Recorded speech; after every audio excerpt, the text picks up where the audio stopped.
I grew up in a small town where the stories of disappearances were as common as the autumn leaves that coated the streets each year. Nestled between thick woods and a murky river, it was a place steeped in shadows, but the legend of the lost boy cast the longest one.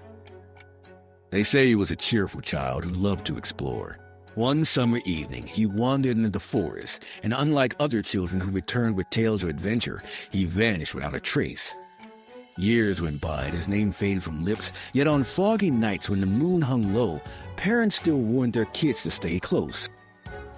One fateful night, I was drawn out by that same thick fog, compelled by a mix of curiosity and an unshakable feeling of longing. The scent of damp earth and decaying leaves hung heavy in the air as I ventured deeper into the woods, the whispers of the trees wrapping around me like a shroud. It was then that I stumbled upon an old, forgotten well, its stones slick with moss and shadows. I peered inside, the darkness swallowing my light, when suddenly I heard a soft voice, childlike, familiar.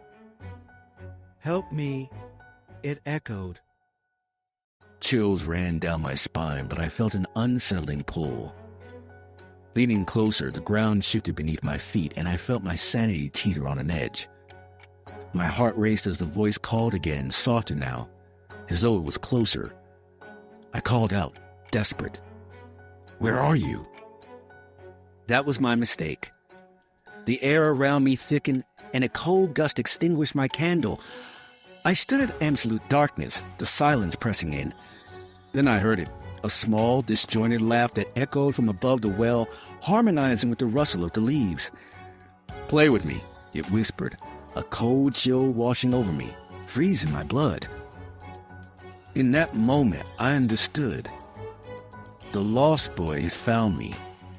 His laughter grew louder, a cacophony of joy layered with desperation, swirling around like a storm. My feet wouldn't move, my hands felt heavy, and I couldn't shake the thought that the forest had awakened. It wanted its child back.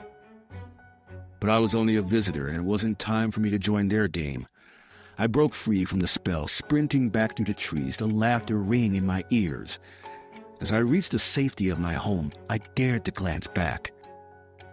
In the ghostly light of the moon, I saw a small figure standing at the edge of the woods, waving goodbye with a playful smile.